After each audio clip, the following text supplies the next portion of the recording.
আসসালামু আলাইকুম। আপনারা জানেন কিনা জানি না, একটা ইম্পর্টেন্ট ইনফরমেশন দেওয়ার জন্য মূলত আপনাদের সামনে আবার দাঁড়ানো। মালয়েশিয়াতে যে বাংলাদেশের যে হাই কমিশন ছিল সেটা খুবই ছোট এবং অল্প অল্প একটু জায়গার মধ্যে ছিল, হচ্ছে গিয়ে জালানাম্পাং এর মধ্যে। কিন্তু এখন সেটা স্থান পরিবর্তন করেছে, দুইটা অংশে ভাগ হয়েছে। একটা হচ্ছে শুধুমাত্র পাসপোর্ট দেওয়া এবং নেওয়ার জন্য ব্যবহৃত হচ্ছে, আরেকটা অংশ হচ্ছে অফিসিয়াল বাদবাকি কাজগুলো as like relationship letters and others যে কাজগুলো সেগুলো করার জন্য পার্ট হয়েছে দুইটা। তো এখন আমি প্রথমে শুরু করি হচ্ছে গিয়ে কোন পার্টটা কি কাজ করা হয়।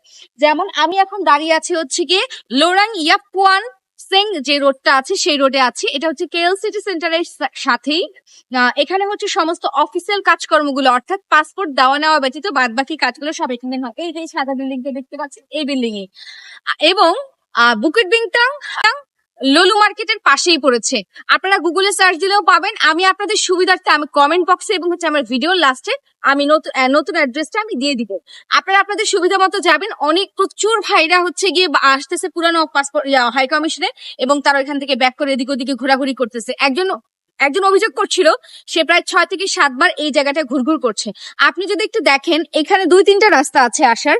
প্রথমত আপনারা খেয়াল রাখবেন, এখানে এই বিল্ডিংটা আছে, পাশে এটা আছে একটা, এখানে 2-3টা রাস্তা আছে। আপনি চাইলে এই দিকটা ইউজ করতে পারেন, আবার এই দিকটা দিয়েও আসতে পারেন। এটার ব্যাক সাইডে হচ্ছে মেইন রোডটা পড়েছে।